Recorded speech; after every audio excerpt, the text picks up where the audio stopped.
Hey, how's it going, guys? Sud here, and this video is all about freeze method in object constructor. So what we're gonna do is, um, we're gonna create an object, and after that, we're gonna make a property of that object, and it will be equals to 42. Then what we're gonna do is create another object. The first object, name it as 1, and this we're gonna name it as 2. Now it would be equals to object dot freeze.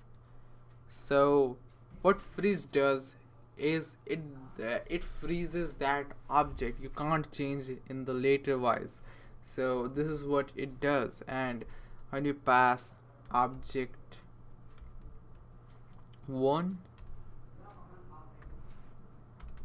and what we're gonna do is object 2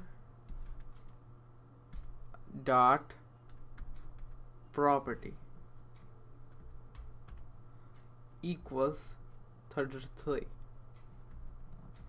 See, we are changing a property of that object, and but we still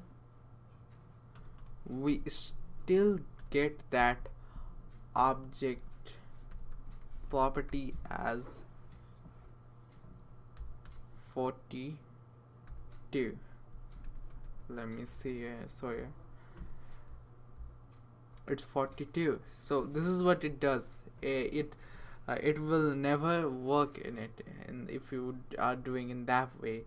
So this is a good thing. If you don't want to change some property from that, this is what it does. It's good for like data management database, where you will don't want to change any certain value. So hope you guys understand. Thanks for watching. See you guys in the next tutorial.